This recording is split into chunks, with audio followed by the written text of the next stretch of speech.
the summer months, your pool is going to require your attention, particularly when it comes to keeping it sparkling clean and ready for guests and family. To make sure that happens, we recommend you pay attention to the following things on a regular basis. First, is the water moving slowly? Is the filter's pressure gauge spiked above 24 psi? If so, it's probably time to break your filter down and hose off your cartridge. Here's a step-by-step guide to cleaning your Stay Right filter. First, and possibly most important of all, when performing any maintenance to the filter, it's very important that you shut off the power to the pump first. Once you have shut off the power, you can then proceed to remove the pump basket, hose it out thoroughly, and reinsert it with the large hole facing the pipe's entry. If the basket doesn't set in flush, the basket has not been inserted correctly and will not allow the cap of the basket to be closed and locked.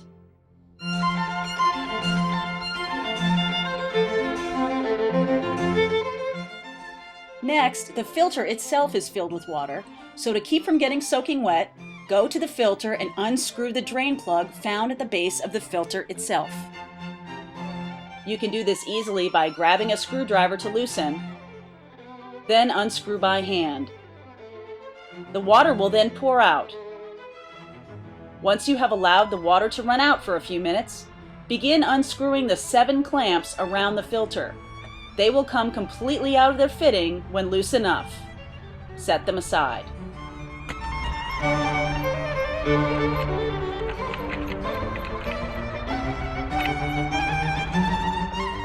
The water from the filter should be almost all out by the time you finish unscrewing and removing the clamps. Just to be safe, and so you won't get soaking wet, let all the water run out. But it's okay to open the top of the filter if only half of the water has drained out. Now you'll want to remove the top of the filter. There will be pressure, so it might take some strength to pull it off. Once released, move the top off to the side and check the large filter cartridge inside. You should see that it has collected quite a bit of debris. To remove this cartridge, just grab with 2 hands and pull it out. Set it aside and hose it off.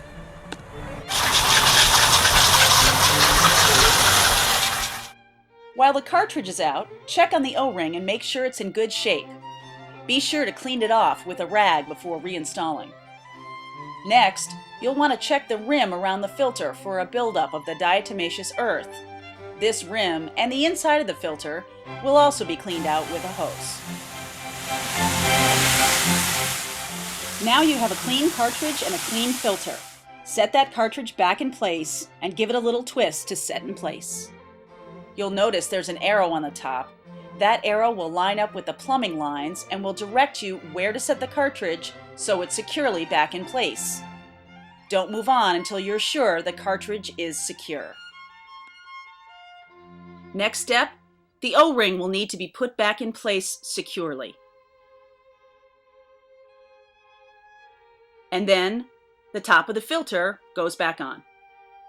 Make sure the grooves line up and that both halves match. These grooves are guides for the clamps. You'll then need to get those clamps with their large screws and put them back in their guides.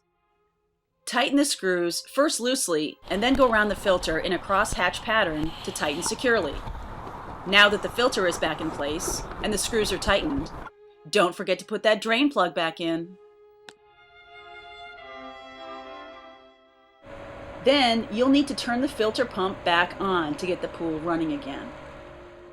Once you have completed the cleaning, you'll also need to recharge the filter. So get your bag of diatomaceous earth and replace what was rinsed out in the cleaning with 9 large orange cups or 9 pounds of the diatomaceous earth powder, 1 cup at a time. You should do this immediately after turning the pump on so debris do not get caught in an unprotected filter cartridge.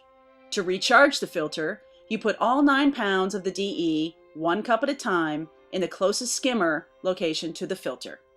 Add a cup and then swirl your hand in there to make sure it's dissolving and moving through the system. The job of the DE is to coat the filter and catch debris as they move through the system, returning clean water to your pool. Once this is complete, your pool should be back in good working order.